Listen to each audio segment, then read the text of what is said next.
ಭಗವಂತ ಭಗವಂತ, ನಾನು ಸತ್ಯ ಹೇಳುತ್ತಿದ್ದೇನೆ, ನನ್ನಲ್ಲಿ ವಿಶ್ವಾಸವಿಡಿ. ಭಗವಂತ, ಆ ಬಾಲಕ ಯಾವ ಬಾಲಕನ ಬಗ್ಗೆ ಅಶರೀರವಾಣಿಯಾಗಿತ್ತೋ ಅವನು ಅದೇ ಗುಹೆಯಲ್ಲಿದ್ದ. ಆ ಗುಹೆಯಲ್ಲಿ ಏನಾಯಿತೋ ಅದು ಅದು ಅದು ಬಹಳ ಬಹಳ ದಿವ್ಯವೂ ಅಲೌಕಿಕವೂ ಆಗಿತ್ತು. ತುಂಟ ಬಾಲಕರೇ, ನೀವು ಎಲ್ಲರಿಂದ ಅವಿತಿರಬಹುದು, ಆದರೆ ಪೂತನಿಯಿಂದ ಅಲ್ಲ. ನೀವು ಅವಿತಿರೋ ಜಾಗದಿಂದ ಹೊರಗೆ ಬನ್ನಿ. ನೀವು ಹೊರಗೆ ಬರಕ್ಕೆ ತಡ ಮಾಡಿದಷ್ಟು ನಿಮ್ಮ ಸಾವು ಅಷ್ಟೇ ಭಯಂಕರವಾಗಿರುತ್ತೆ. ಕೃಷ್ಣ, ಯಾರಮ್ಮನ್ಗೋ ನಾವಿಲ್ಲಿರೋದು ಗೊತ್ತಾಗಿರ್ಬೇಕು. ಅವ್ರಿಗೆ ಸಿಟ್ಟು ಬಂದು ಸಣ್ಣ ಪುಟ್ಟ ಶಿಕ್ಷೆ ಬದಲು ಮೃತ್ಯುದಂಡನೆ ಕೊಡೋ ಮಾತಾಡ್ತಿದ್ದಾರೆ. ಆದ್ರೆ ಮಂಗಲ, ಈ ತರ ಹೆದರಿಸೋ ಧ್ವನಿ ಗೋಕುಲದಲ್ಲಿರೋ ಯಾವ ತಾಯಿಗೂ ಇಲ್ವಲ್ಲ. ಕೃಷ್ಣ, ನಾನು ಕಾಡ್ನಲ್ಲಿ ನೋಡಿದ ರಾಕ್ಷಸಿ ಇವಳೇ ಇರ್ಬೋದಲ್ವಾ? ಅದನ್ನ ನೋಡಿದ್ರೆ ತಾನೇ ಗೊತ್ತಾಗೋದು ಧಾಮ. ನೀವೆಲ್ಲ ಇಲ್ಲೇ ಇರಿ, ನಾನು ಬಚ್ಚಿಟ್ಕೊಂಡು ನೋಡ್ಕೊಂಡು ಬರ್ತೀನಿ.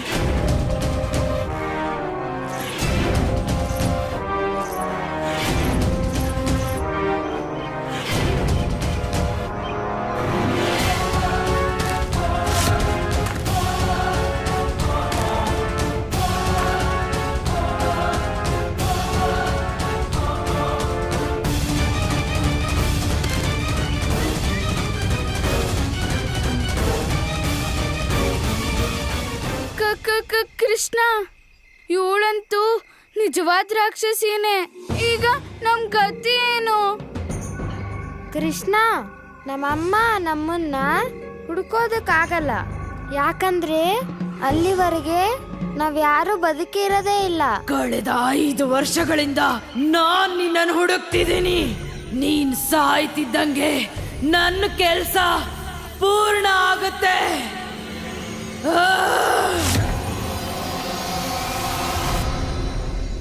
ಕೃಷ್ಣ, ನಾವು ಅವಳ ಹಾಲು ಬೆಣ್ಣೆ ಕದ್ದೇ ಇಲ್ವಲ್ಲ, ಮತ್ತ್ಯಾಕೆ? ಕೃಷ್ಣ, ಆ ರಾಕ್ಷಸಿಗೆ ಇನ್ನ ಕೋಪ ಬರಕ್ಕಿಂತ ಮುಂಚೆ ಬಾ, ನಾವೆಲ್ಲ ಅವಳ ಹತ್ರ ಹೋಗಿ ಕ್ಷಮೆ ಕೇಳೋಣ. ಧಾಮ, ಅವಳು ರಾಕ್ಷಸಿ, ನಮ್ಮಮ್ಮ ಅಲ್ಲ. ಅಮ್ಮ ಹೇಳ್ತಿದ್ಲು, ಇಂಥ ಸಮಯದಲ್ಲಿ ನಾವು ಹೆದರಬಾರದು ಅಂತ. ನಾವು ಶಾಂತವಾಗಿರ್ಬೇಕು. ಶಾಂತವಾಗಿದ್ದು ಸಮಸ್ಯೆಯಿಂದ ಹೊರಬರೋ ಉಪಾಯ ಕಂಡಿಡಿಬೇಕು.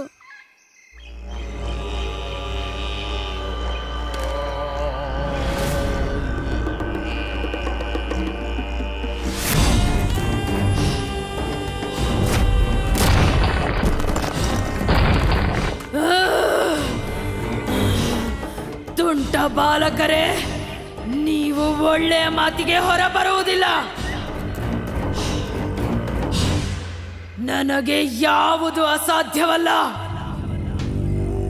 ಯಾವುದೇ ಗೋಡೆನು ನನ್ನನ್ನು ನಿಮ್ಮ ಹತ್ರ ಬರದ ಹಾಗೆ ತಡೆಯೋಕ್ಕಾಗಲ್ಲ.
ಪೂತನಿಯ ಜೊತೆ ಆಟ. ಈಗ ಈ ಗುಹೆನೂ ಇರೋದಿಲ್ಲ, ನಿಮ್ಗೆ ಅಡಗಕ್ಕೆ ಜಾಗನೂ ಇರೋದಿಲ್ಲ.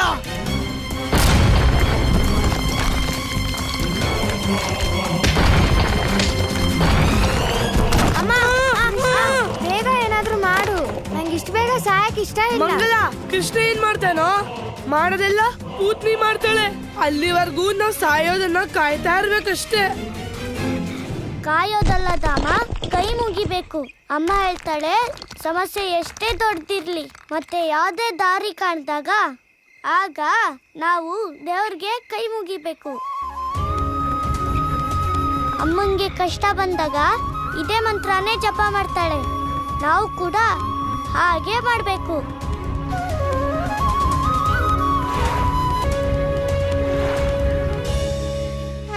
ಓಂ ನಮೋ ಭಗವತೆ ವಾಸುದೇವಾಯ ನಮಃ.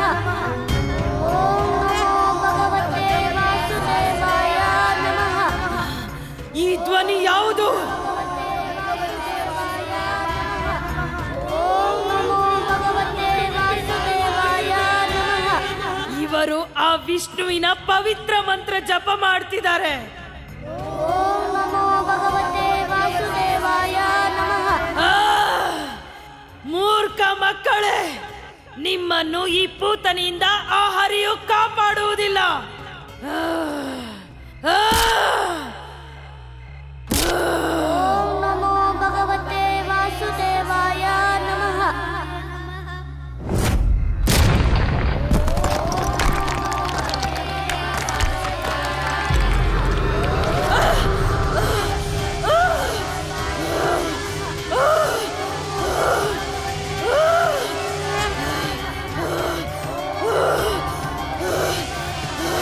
ಇಲ್ಲ, ನನಗೆ ಈ ಧ್ವನಿ ಸಹಿಸಕ್ಕಾಗ್ತಿಲ್ಲ.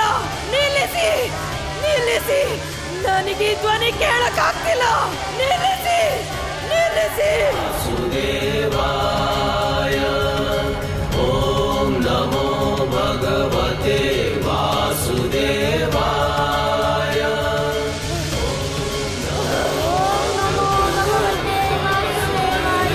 ನಮಃ.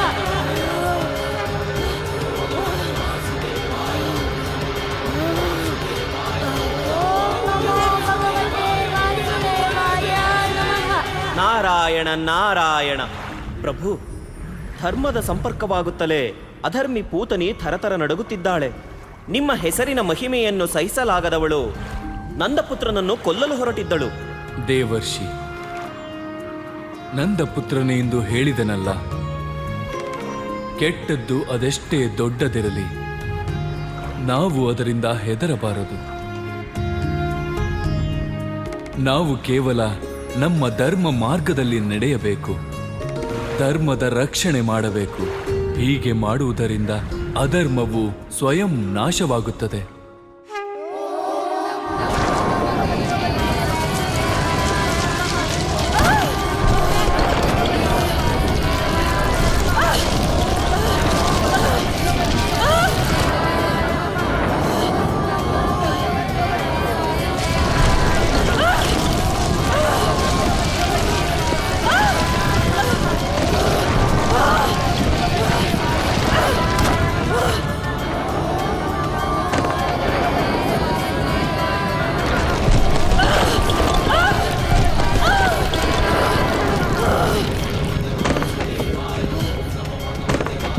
ಚಾಣೂರ, ನೀನು ಹೋಗು. ನಡಿ ಪೂತನಿ, ಭಗವಂತ ಕಂಸ ನಿನ್ನನ್ನು ಕರೆಯುತ್ತಿದ್ದಾರೆ. ಚಾಣೂರ, ಈ ಮಕ್ಕಳು ಏನೇ ಹೇಳುವುದಿದ್ದರೂ ಭಗವಂತ ಕಂಸನಿಗೆ ಹೇಳು ಪೂತನಿ, ನಡಿ. ಭಗವಂತ, ನಾನು ಆ ಎಲ್ಲ ಬಾಲಕರ ಹತ್ಯೆ ಮಾಡುವುದರಲ್ಲಿದ್ದೆ. ಆದರೆ ಚಾಣೂರ ನನ್ನನ್ನು ಇಲ್ಲಿಗೆ ಕರೆತಂದು ತಪ್ಪು ಮಾಡಿದ. ಭಗವಂತ, ತಪ್ಪು ಇಲ್ಲ ಕೃಷ್ಣ, ನಾನ್ ಮಾಡಿರೋ ತಪ್ಪಿಗೆ ಇಷ್ಟು ದೊಡ್ಡ ಶಿಕ್ಷೆ ಕೊಡಬೇಡ ಕೃಷ್ಣ. ಎಲ್ಲಿದ್ಯಾ ಕಂದ? ಕಂದ ಎಲ್ಲಿದ್ಯಾ? ಏನು ಪ್ರಯೋಜನ ಇಲ್ಲ ಯಶೋದೆ, ಇಲ್ಲಿ ಯಾರೂ ಇಲ್ಲ. ನನ್ ಕೃಷ್ಣನನ್ನ ಬಿಟ್ಟು ಹೋಗಕ್ ಸಾಧ್ಯ ಇಲ್ಲ. ಅವನವ್ರಮ್ಮಂಗೆ ಇಷ್ಟು ದೊಡ್ಡ ಶಿಕ್ಷೆ ಕೊಡಲ್ಲ. ಕೃಷ್ಣ, ಅಮ್ಮ ಕರಿತಾ ಇದ್ದಾಳೆ. ಎಲ್ಲಿದ್ಯಾ ನೀನು ಕೃಷ್ಣ? ಕೃಷ್ಣ, ಅಮ್ಮ ಅಮ್ಮ ಅಮ್ಮ.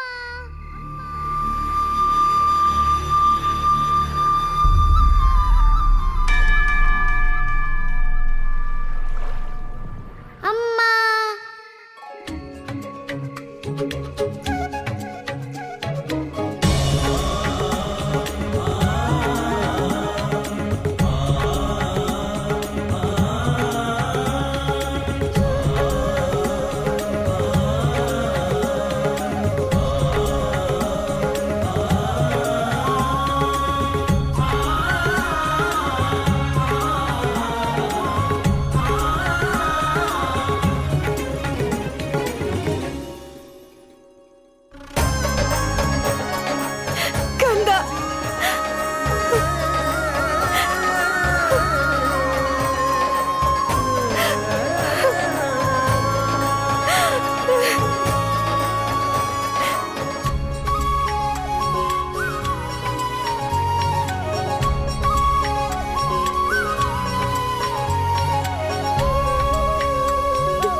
ಹೊರಟೋಗಿದ್ದೆ ಕಂದ?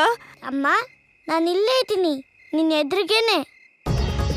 ನಾನು ನಿನ್ನನ್ನು ಬಿಟ್ಟು ದೂರ ಹೋಗೋದು ಯಾವತ್ತಾದ್ರೂ ಸಾಧ್ಯನಾ ಅಮ್ಮ?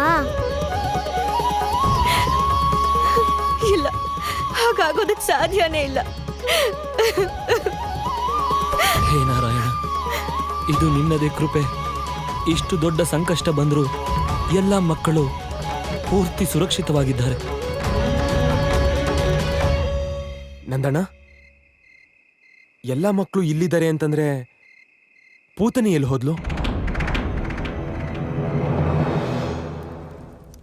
ಸರಿಯಾಗಿ ಹೇಳಿದೆ ಪೂತನಿ, ತಪ್ಪಾಗಿದೆ. ಆದರೆ ಚಾಣೂರನಿಂದಲ್ಲ, ನನ್ನಿಂದಾಗಿರುವುದು ಆ ತಪ್ಪು, ಭಗವಂತ ಕಂಸನಿಂದ. ಗೊತ್ತಿದೆಯೇ ನನ್ನ ಮೊದಲ ತಪ್ಪೇನೆಂದು? ನಿನ್ನ ಅಣ್ಣ ಬಕಾಸುರ ಹೇಳಿದನೆಂದು ನಿನ್ನನ್ನು ಹಾಗೆ ಬಿಟ್ಟೆ. ಎರಡನೆಯದ್ದು, ನಿನ್ನ ಮೇಲೆ ವಿಶ್ವಾಸವಿರಿಸಿ ದೇವಕಿಯನ್ನು ಕಾಯಲು ಬಿಟ್ಟೆ. ಹಾಗೂ ಮೂರನೆಯ ದೊಡ್ಡ ತಪ್ಪು, ದೇವಕಿಯ ಅಷ್ಟಮ ಪುತ್ರನ ಹತ್ಯೆಯ ಜವಾಬ್ದಾರಿ ನಿನಗೆ ನೀಡಿದ್ದು. ತಪ್ಪು, ತಪ್ಪು, ತಪ್ಪಿನ ಮೇಲೆ ತಪ್ಪು. ಯಾರಾದರೂ ಇಷ್ಟು ತಪ್ಪು ಮಾಡಿದ ಮೇಲೆ ಅವರಿಗೆ ದಂಡನೆಯಾಗಲೇಬೇಕು. ಅದು ಭಕ್ತನಾಗಲಿ ಭಗವಂತನಾಗಲಿ.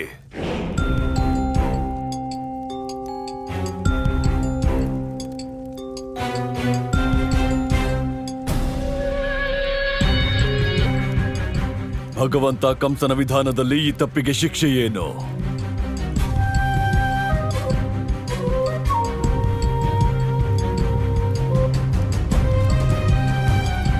ಮೌನವೇಕೆ?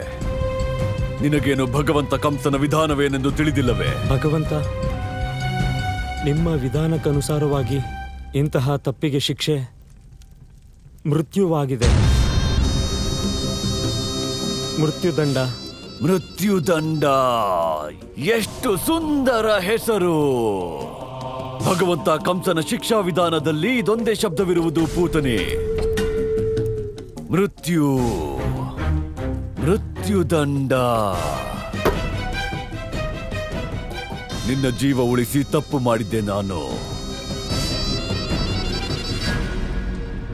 ತಗೋ, ನನ್ನ ಈ ತಪ್ಪಿಗೆ ದಂಡನೆ ನೀಡು ಪೂತನಿ. ತಪ್ಪಾಗಿದೆ ನನ್ನಿಂದ. ನನಗೆ ನನ್ನ ತಪ್ಪನ್ನು ಸಹಿಸಲಾಗುತ್ತಿಲ್ಲ. ತೆಗೆದುಕೋ, ಶಿಕ್ಷೆ ನೀಡು, ಹತ್ಯೆ ಮಾಡು ನನ್ನನ್ನು. ಭಗವಂತ, ನೀವು ಏನು ಹೇಳುತ್ತಿರುವಿರಿ? ನಾನು ನಿಮ್ಮ ಹತ್ಯೆ ಮಾಡುವುದೇ? ನಿನಗೆ ಮನಸ್ಸಿದ್ದರೂ ಹತ್ಯೆ ಮಾಡಲಾರೆ.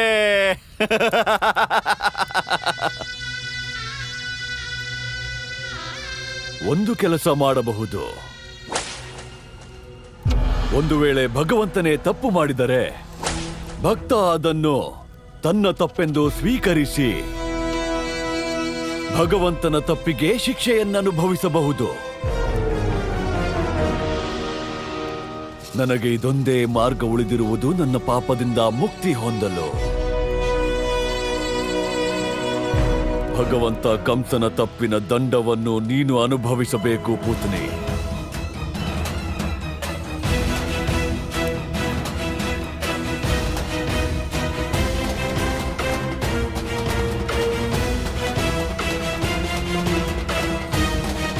ಒಳ್ಳೆಯದಾಗಲಿ.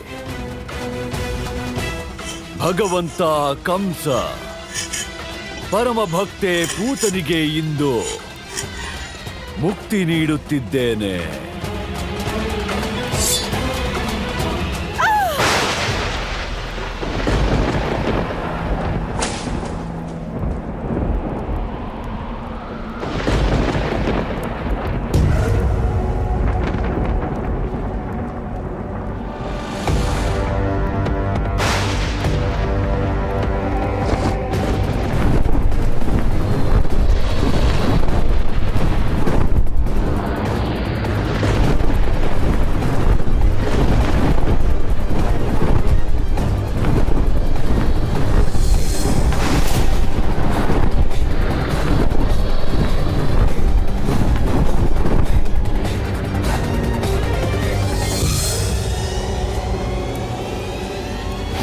ಕಂಸನಿಗೆ ಬಕಾಸುರನ ಪ್ರಣಾಮಗಳು.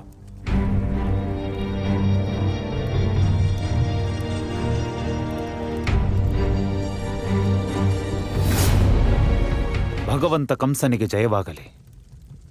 ಭಗವಂತ ಕಂಸ, ನಿಮ್ಮ ಅಧಿಪತ್ಯ ಸ್ವೀಕರಿಸುವಾಗ ನೀವು ನನಗೆ ವಚನ ನೀಡಿದ್ದೀರಿ. ನನ್ನ ಸೋದರಿ ಪೂತನಿಗೆ ಯಾವ ಹಾನಿ ಮಾಡುವುದಿಲ್ಲ ಎಂದಿದ್ದೀರಿ. ಇಂದು ನೀವು ಹೇಗೆ ವಚನ ಭ್ರಷ್ಟರಾಗಲು ಸಾಧ್ಯ? ಭಗವಂತ ಏನು ಬೇಕಿದ್ದರೂ ಮಾಡಬಹುದು. ವಚನವನ್ನು ನಾನಲ್ಲ, ನೀನು ಮುರಿದಿರುವೆ ಬಕಾಸುರ. ನೆನಪಿದೆಯೇ? ನಿನ್ನ ಪರಾಜಯವಾದಾಗ ನೀನು ಏನು ಹೇಳಿದ್ದೆ ಬಕಾಸುರ? ಭಗವಂತ ಕಂಸ, ನನ್ನ ಸಹೋದರಿ ಸರ್ವಶಕ್ತಿಶಾಲಿ, ಇವಳಿಗೆ ಯಾವ ಕಾರ್ಯವೂ ಅಸಂಭವವಲ್ಲ. ಇವಳು ನಿಮ್ಮ ಸೇವೆ ಮಾಡುತ್ತಾಳೆ, ನಿಮ್ಮ ದಾಸಿಯನ್ನಾಗಿಸಿಕೊಳ್ಳಿ. ಕಳೆದ 5 ವರ್ಷಗಳಲ್ಲಿ ಒಬ್ಬ ಬಾಲಕನನ್ನು ಶೋಧಿಸಲಿಲ್ಲ ಇವಳು. ಏನು ಮಾಡಲಿ ಇವಳನ್ನು? ಇಂತಹ ಸೋತ ಜೀವನಕ್ಕಿಂತಲೂ ಮೃತ್ಯು ಒಳ್ಳೆಯದಲ್ಲವೇ? ಒಂದು ಅವಕಾಶ ಭಗವಂತ, ಕೇವಲ ಒಂದು ಅವಕಾಶ ನೀಡಿ ನನ್ನ ತಂಗಿಗೆ. ಈ ಬಾರಿಯೂ ಅವಳೇನಾದರೂ ಸೋತರೆ ನಾನೇ ಅವಳ ಹತ್ಯೆ ಮಾಡುತ್ತೇನೆ.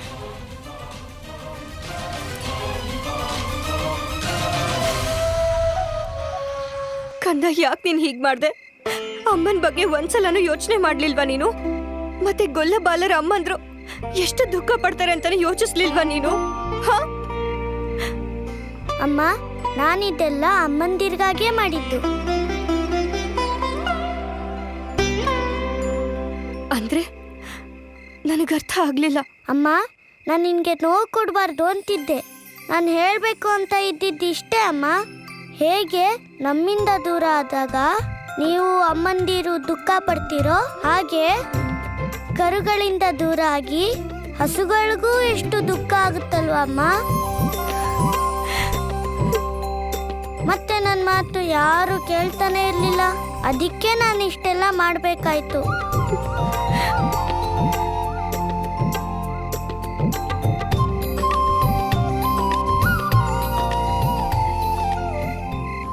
ಪ್ರಭು, ಇಷ್ಟು ಸರಳವಾಗಿ ನಂದಪುತ್ರನು ಎಷ್ಟು ದೊಡ್ಡ ಮಾತು ಹೇಳಿದನು. ಸೃಷ್ಟಿಯಲ್ಲಿ ಎಲ್ಲ ಜೀವಗಳು ಒಂದೇ ಸಮಾನ ಎಂದು. ಅವು ಪ್ರಾಣಿಗಳೇನೋ ಹೌದು, ಆದರೆ ಅವುಗಳ ಸಂವೇದನೆ ಒಂದೇ ಸಮನಾಗಿರುತ್ತದೆ. ಎಲ್ಲ ಜೀವಗಳು ಪ್ರಭುವಿನ ವಾಸವೇ ಆಗಿದೆ. ನಿನಗೆ ನಿನ್ನ ಸೋದರಿಯ ಮೇಲಿರುವ ಈ ಪ್ರೇಮವನ್ನು ನೋಡಿ ನನಗೆ ನನ್ನ ಸೋದರಿ ದೇವಕಿ, ನನ್ನ ಪ್ರೇಮವು ಹೀಗೆಯೇ ಬಕಾಸುರ. ಎಷ್ಟು ಬಾರಿ ಅವಳ ಹತ್ಯೆ ಮಾಡ ಹೋದರೂ ಮಾಡಲಾಗದು. ಅವಳನ್ನು ಜೀವಂತವಾಗಿ ನೋಡುವ ಆಸೆ. ನಿನ್ನ ಪ್ರೇಮ ಕೇವಲ ನನಗೆ ಅರ್ಥವಾಗುವುದು ಬಕಾಸುರ. ಹೋಗು ಹೋಗು, ನಿನಗೆ ಅವಕಾಶ ನೀಡಿದ್ದೇನೆ. ನನ್ನ ಸಹೋದರಿ ದೇವಕಿ ಸಾಯುವ ಮೊದಲೇ ಅವಳ ಪುತ್ರನನ್ನು ಕರೆದುತ. ನನ್ನ ಸಹೋದರಿ ತನ್ನ ಅಷ್ಟಮ ಪುತ್ರನ ಶವವನ್ನು ನೋಡಿ ಶಾಂತಿಯಿಂದ ಸಾಯಲಿ. ಹೋಗು. ಈ ಬಾರಿ ನಿನ್ನ ಸೋದರಿ ಸೋತರೆ ಬಕಾಸುರ.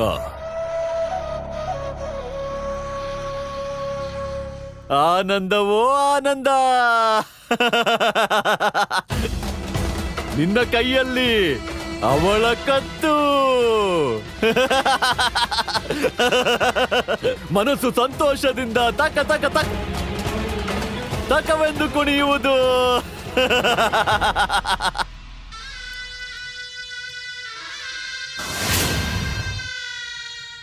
ಅಮ್ಮ, ನಾನು ಇನ್ನೆಲ್ಲ ಯಾಕೆ ಮಾಡಿದ್ ಗೊತ್ತಾ?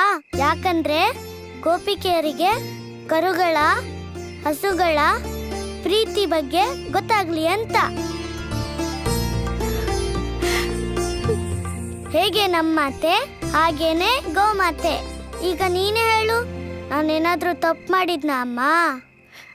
ಇಲ್ಲ ಕಂದ, ನೀನ್ ಯಾವ ತಪ್ಪು ಮಾಡಿಲ್ಲ. ಆದ್ರೆ ನಮ್ಗೆಲ್ಲ ನಾವ್ಗಳು ಮಾಡಿರೋ ತಪ್ಪಿನ ಅರಿವು ಮೂಡಿಸಿದ್ಯಾ ನೀನು. ನಮ್ ಕಣ್ ತೆರೆಸಿದ್ಯಾ ನೀನು.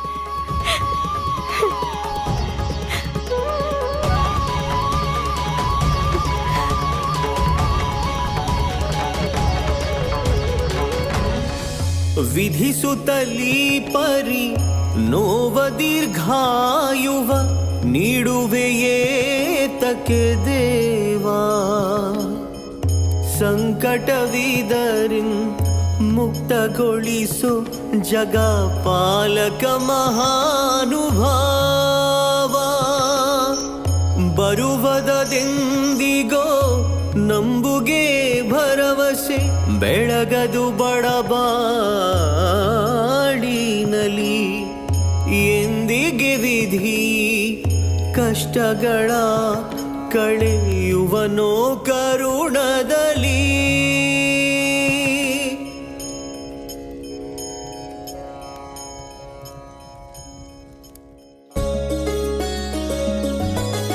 ಬೆಣ್ಣೆಯ ಮುದ್ದೆಯ ಸವಿದನು ಬಾಲ ಮಾತೆಯ ಶೋದೆ ತಿನಿಸಿದಳೆಲ್ಲ.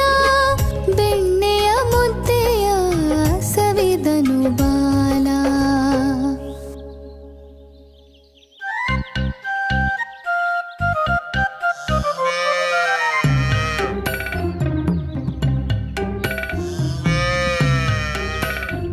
ಅಮ್ಮ, ಶಾರದೆ ನನ್ನ ಕರೀತಿದ್ದಳಮ್ಮ. ಹಾ ಕಂದ, ಮೊದ್ಲು ನಿನ್ ಬೆಣ್ಣೆ ಖಾಲಿ ಮಾಡು, ಆಮೇಲೆ ಶಾರದೆ.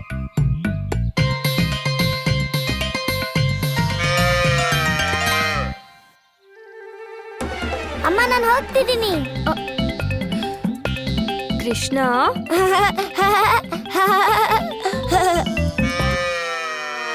ಅಮ್ಮ ನೀನು.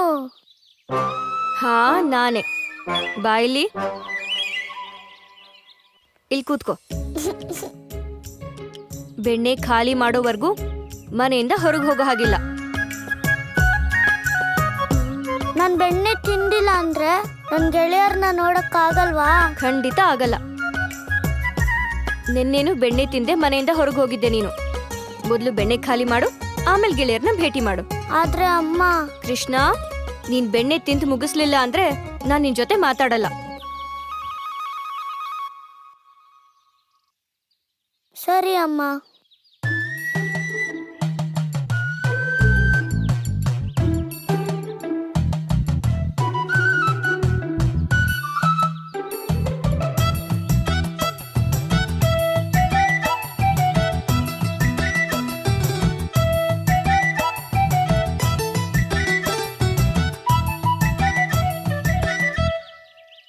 ಅಮ್ಮ ನಾನು ಹೊರಟೆ, ಅಮ್ಮ ನಾನು ಹೊರಟೆ, ಅಮ್ಮ ನಾನು ಕೃಷ್ಣ, ಕಂದ ನಿಂತ್ಕೋ.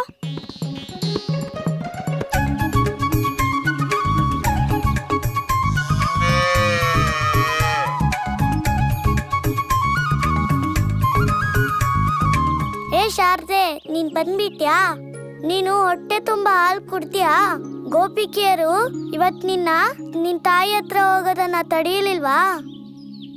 ಯಶೋದೆ, ಯಶೋದೆ, ಸ್ವಲ್ಪ ನಿಂತ್ಕೋ. ಯಾಕೀಗ ಓಡೋಗ್ತಿದ್ಯಾ? ನೋಡಿ ಅವನ್ನ, ಕೃಷ್ಣ ತಿನ್ನೋದೇ ಇಲ್ಲ ಅಂತಾನೆ. ಎಷ್ಟೊತ್ತಿಂದ ಬೆಣ್ಣೆ ತಿನ್ಸೋದಕ್ ಪ್ರಯತ್ನ ಪಡ್ತಾ ಇದ್ದೀನಿ, ಆದ್ರೆ ಓಡೆ ಹೋಗ್ಬಿಟ್ಟ. ಕೃಷ್ಣ, ಸ್ವಲ್ಪ ನಿಂತ್ಕೋತೀಯಾ? ನಿನಗ್ ಗೊತ್ತು ತಾನೆ, ಕೃಷ್ಣ ಅಂತೂ ಏನು ತಿನ್ನೋದೇ ಇಲ್ಲ. ಎಲ್ಲಾ ಬೆಣ್ಣೆನೂ ಈ ಮಡ್ಕೆನೆ ತಿಂದ್ಬಿಡುತ್ತೆ.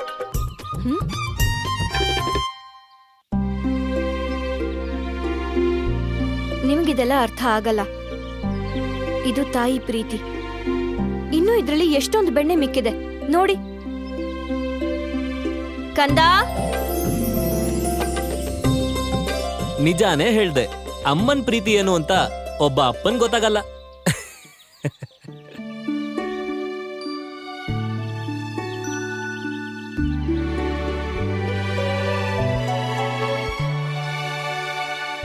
ಕೃಷ್ಣ, ಹಾಲಿನ ಆಸೆಯಲ್ಲಿ ನಾವು ಎಷ್ಟು ಕುರುಡಾಗಿದ್ವಿ ಅಂದ್ರೆ ಕಂಸ ನಮಗೇನ್ ಅನ್ಯಾಯ ಮಾಡ್ತಿದ್ದಾನೋ ನಾವು ಅದನ್ನೇ ಕರುಗಳಿಗೆ ಮಾಡ್ತಿದ್ವಿ. ಹೌದು ಕೃಷ್ಣ, ನೀನ್ ಹೇಳಿದ್ ನಿಜ. ಹಸುಗಳ ಹಾಲಿನ ಮೇಲೆ ಮೊದಲನೇ ಅಧಿಕಾರ ಕರುಗಳದೇ ಇರುತ್ತೆ. ಕೃಷ್ಣ, ನೀನ್ ಇಲ್ದೇ ಹೋಗಿದ್ರೆ ನಮ್ಗೆ ಯಾವತ್ತೂ ತಿಳಿತಾನೆ ಇರ್ಲಿಲ್ಲ. ನಮಗ್ ಗೊತ್ತಿಲ್ದೇನೆ ಹಸು ಮತ್ತು ಕರುಗಳಿಗೆ ಎಷ್ಟೊಂದು ಅನ್ಯಾಯ ಮಾಡ್ತಿದೀವಿ ಅಂತ. ಇನ್ಮುಂದೆ ಈ ಹಗ್ಗಗಳ ಅಗತ್ಯನೇ ಇಲ್ಲ.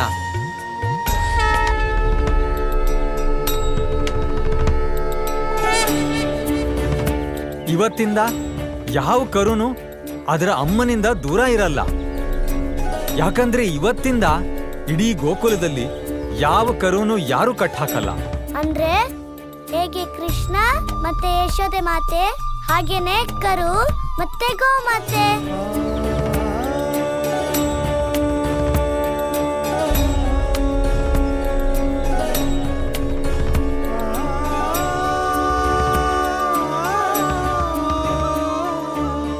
ನಾರಾಯಣ ನಾರಾಯಣ, ನಂದಪುತ್ರನು ಧನ್ಯ ಹಾಗೂ ಧನ್ಯವಾಯಿತು ಅವನ ಲೀಲೆ.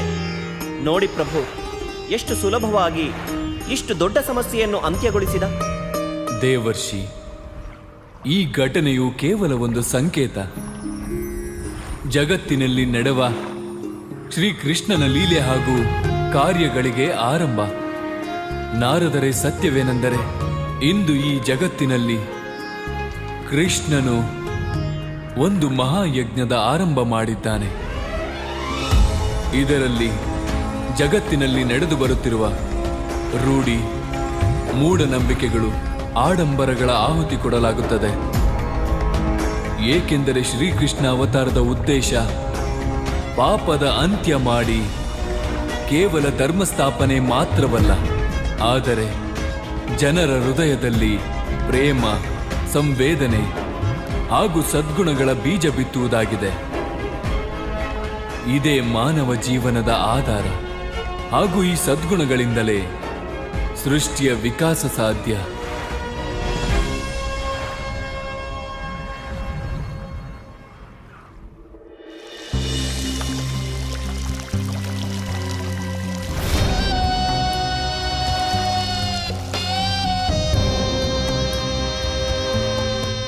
ಅಕ್ಕ, ಕೃಷ್ಣ ಅಂತೂ ಗೋಕುಲದಲ್ಲಿ ಹಾಲಿನ ಕ್ರಾಂತಿನೇ ಮಾಡಿದಾನೆ.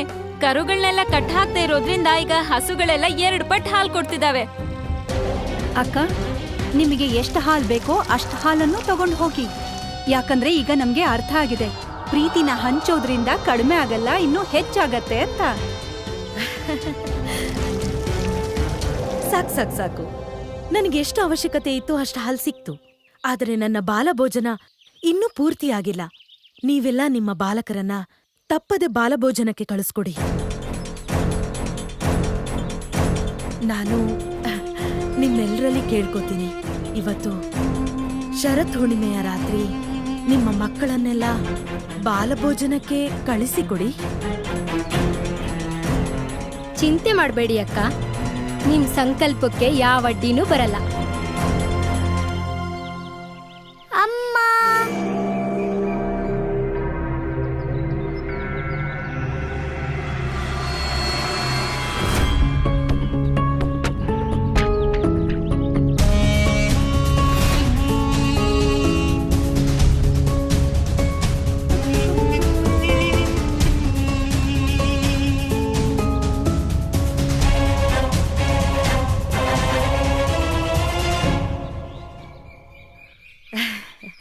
ಯಶೋದೆ ಅಕ್ಕ, ನಿನ್ನ ಮಗ ಕೃಷ್ಣನ್ನ ತಪ್ಪದೆ ಕಳಿಸು.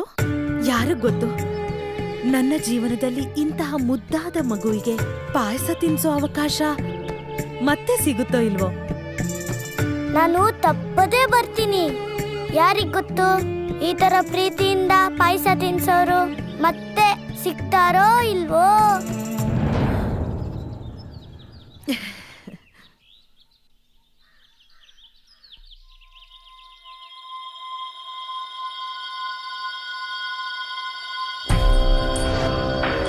ಸರಿ, ನಾನಿನ್ ಬರ್ತೀನಿ.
ಇವತ್ತು ಈ ಪೂತನಿ ತೋರಿಸ್ತಾಳೆ ಈ ಪೂತನಿಗೆ ಯಾವುದು ಅಸಂಭವ ಅಲ್ಲ ಅಂತ.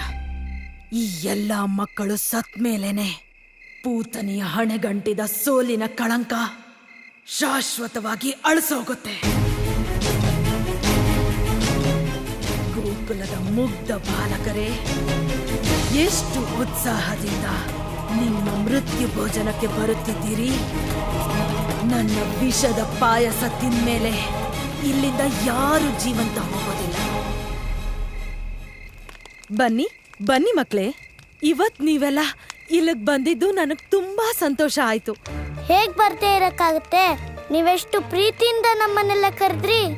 ಅದು ನಮ್ಮಮ್ಮ ಹೇಳ್ತಾಳೆ, ಶತ್ರುಗಳು ಪ್ರೀತಿಯಿಂದ ಕರೆದ್ರು ಹೋಗ್ಲೇಬೇಕು ಅಂತ. ಮತ್ ನೀವು ಪ್ರೀತಿಯಿಂದ ಕರೆದ್ರಿ, ನಾವು ಬರ್ದೇ ಇರಕ್ಕಾಗತ್ತಾ? ಖಂಡಿತ. ಇವತ್ತು ಶರತ್ ಹುಣ್ಣಿಮೆಯ ಶುಭರಾತ್ರಿ ಅಲ್ವಾ? ಇವತ್ತು ನನಗೆ ನನ್ನ ಜೀವನದಲ್ಲಿ ದೊಡ್ಡ ಪುಣ್ಯ ಸಿಗೋದಿದೆ. ನನ್ನ ಭಗವಂತ, ನನ್ನ ಈಶ್ವರ ಯಾರು ನನ್ನಿಂದ ಸಿಟ್ಟಾಗಿದ್ರು ನಿನ್ಗೆ ಪಾಯಸ ತಿನ್ಸ್ತಿದ್ದಂಗೆ ಅವ್ರ ಸಿಟ್ಟೆಲ್ಲ ಹೊರಟೋಗುತ್ತೆ. ನೀವು ನಮ್ಗೆ ವಿಷ ಏನ್ ತಿನ್ನಿಸ್ತಿಲ್ಲ ಅಲ್ವಾ?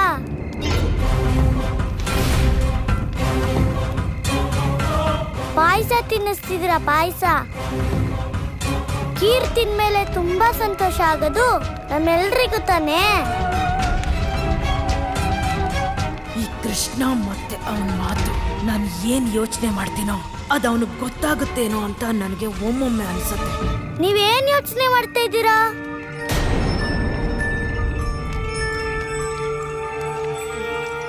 ಇಲ್ಲ ಇಲ್ಲ ಇಲ್ಲ ಇಲ್ಲ ನಾ ಹಾ ಹಾ ನಾ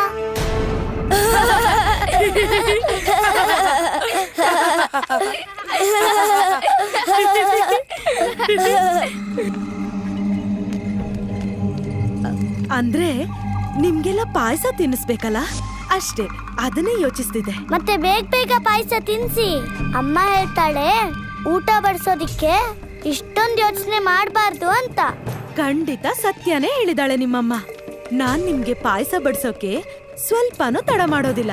ಬನ್ನಿ, ಇಲ್ಲಿ ಕುತ್ಕೊಳ್ಳಿ.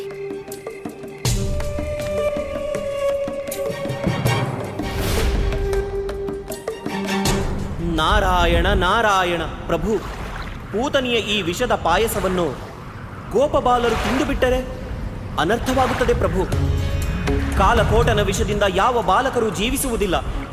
ಏನಾದರೂ ಮಾಡಿ ಪ್ರಭು, ಏನಾದರೂ ಮಾಡಿ. ಮಾಯೆಗೆ ಮರಣವೋ ನನಗೂ, ನಾವು ಮರಣಿಸಲು ದೇಹ ಸಾಯುವುದು. ಪ್ರಭು, ಇಂತಹ ಸಂಕಷ್ಟ ಸಮಯದಲ್ಲಿಯೂ ನಿಮಗೆ ಒಗಟು ನೆನಪಾಗುವುದೇ? ಶರೀರವೇ ಇಲ್ಲವಾದಲ್ಲಿ ಯಾವ ಮನುಷ್ಯನಾದರೂ ಹೇಗೆ ಕಾರ್ಯ ಮಾಡುತ್ತಾನೆ?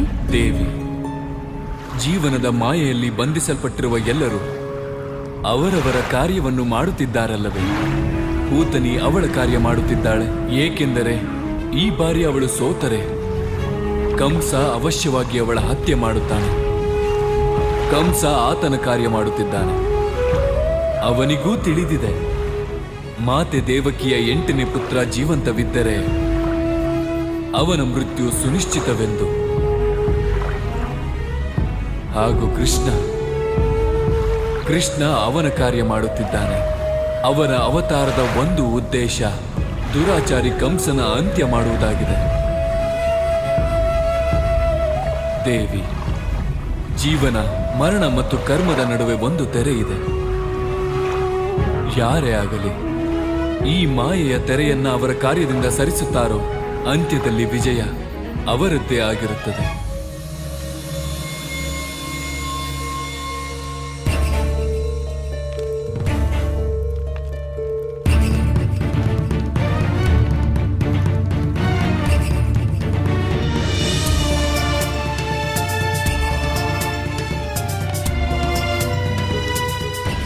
ಬರೀ ಒಂದು ಹಿಡಿ ಪಾಯಸ, ನಿಮ್ಮೆಲ್ಲರ ಸಾವು ನಿರಾಯಾಸ.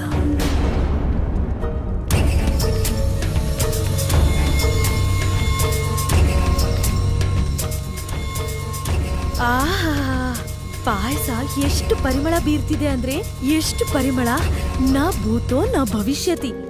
ನೀವೆಲ್ಲ ನಿಮ್ಮಿಡೀ ಜೀವನದಲ್ಲಿ ಇಷ್ಟು ರುಚಿಯಾದ ಪಾಯಸನ ಹಿಂದೆ ಯಾವತ್ತೂ ತಿಂದಿರಲ್ಲ, ಮುಂದೆ ಇನ್ಯಾವತ್ತೂ ತಿನ್ನಲ್ಲ. ನಮ್ಮ ಅಮ್ಮ ತೆಗಿಯೋ ಬೆಣ್ಣೆಗಿಂತ ರುಚಿಯಾಗಿರುತ್ತಾ ನೀವು ಮಾಡೋ ಪಾಯಸ? ಕೃಷ್ಣ, ನಿನ್ನ ಅಮ್ಮ ಕೈಗೆ ಮೆತ್ತೋ ಬೆಣ್ಣೆ ಎಲ್ಲಿ? ಮತ್ತೆ ನಾನ್ ರುಚಿಯಾಗಿ ಮಾಡಿರೋ ಪಾಯಸ ಎಲ್ಲಿ? ನೀನ್ ಒಂದ್ಸಲ ಈ ಪಾಯಸ ತಿಂದ್ರೆ ನೀನ್ ಮನೇಲಿ ಮಾಡಿರೋ ಬೆಣ್ಣೆನ ಮರ್ತೇ ಬಿಡ್ತೀಯಾ. ಅಷ್ಟೊಂದು ರುಚಿಯಾಗಿರೋ ಪಾಯಸನ ಇವತ್ತಂತೂ ನಾನು ಹೊಟ್ಟೆ ತುಂಬಾ ತಿಂತೀನಿ.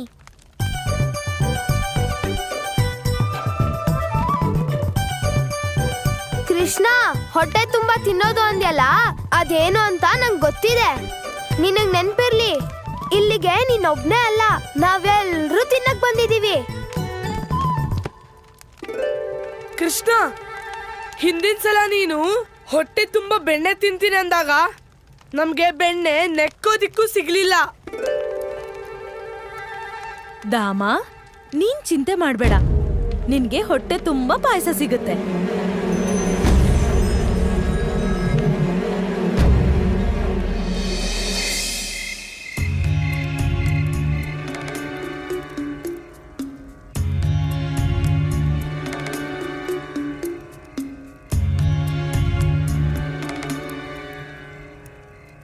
ಪ್ರಾಪ್ತಿ, ನೀನು ಭಾಗ್ಯಶಾಲಿ. ಭಗವಂತ ಕಂಸ ನಿನ್ನನ್ನು ಜೀವಂತ ಬಿಟ್ಟಿದ್ದಾನೆ. ಇಲ್ಲವಾದರೆ ಏನು? ನನ್ನ ಪ್ರಾರ್ಥನೆಯ ಬದಲು ನನಗೆ ಮೃತ್ಯು ದಂಡವನ್ನು ನೀಡಬಹುದಿತ್ತು. ನಾನು ಪ್ರಾರ್ಥಿಸಿದಾದರೂ ಏನು?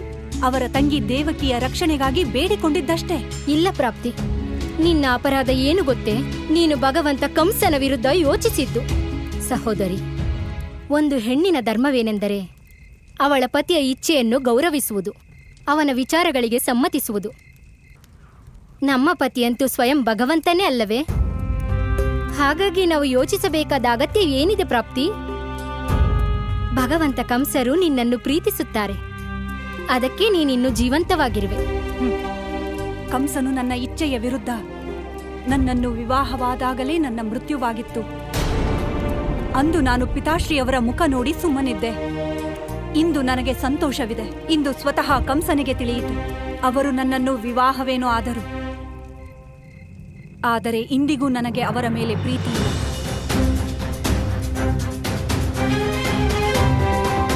ಪ್ರಾಪ್ತಿ, ನೀನು ಇದೇನು ಹೇಳುತ್ತಿರುವೆ?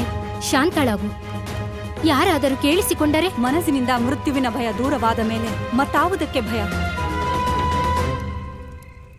ಮೃತ್ಯು ಸ್ವೀಕಾರವಿದೆ ನನಗೆ. ಆದರೆ ನನ್ನೀ ನೀರಸ ಜೀವನದ ಬದಲಾಗಿ ದೇವಕಿ ಅಕ್ಕನಿಗೆ ನೆರವಾಗುತ್ತೇನೆ. ಖಂಡಿತ ನೆರವಾಗುತ್ತೇನೆ. ಪ್ರಾಪ್ತಿ, ಪ್ರಾಪ್ತಿ, ಪ್ರಾಪ್ತಿ! ನನಗೆ ಪೂರ್ಣ ವಿಶ್ವಾಸವಿದೆ. ದೇವಕಿ ಅಕ್ಕನ 8ನೇ ಮಗು ಈಗಲೂ ಜೀವಂತವಾಗಿದೆ.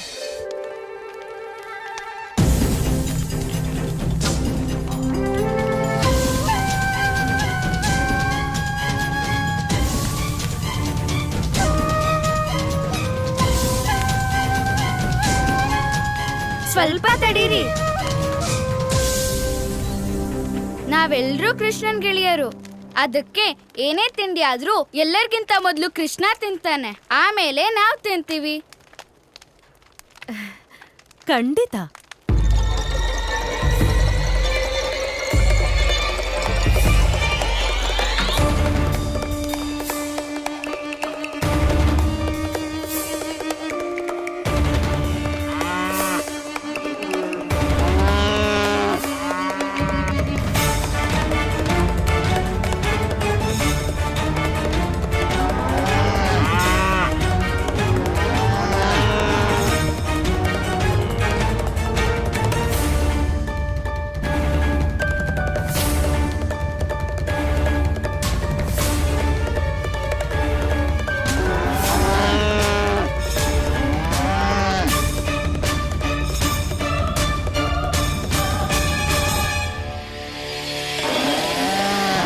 ನಂದಣ್ಣ, ಈ ಎಲ್ಲ ಹಸುಗಳು ಒಟ್ಟಿಗೆ ಯಾಕೆ ಹೋಗ್ತಾ ಇದ್ದಾವೆ?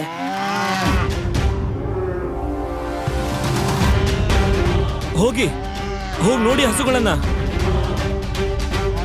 ನಂದಣ್ಣ, ಹಸುಗಳು ಈ ರೀತಿ ಯಾಕೆ ಕೂಗ್ತಿರ್ಬೋದು? ಹಸುಗಳು ಈ ರೀತಿ ಕೂಗೋದು ಏನಾದ್ರೂ ಸಂಕಷ್ಟ ಎದುರಾಗುತ್ತೆ ಅಂದಾಗ ಮಾತ್ರ. ಸಂಕಷ್ಟ? ಎಂತ ಸಂಕಷ್ಟ?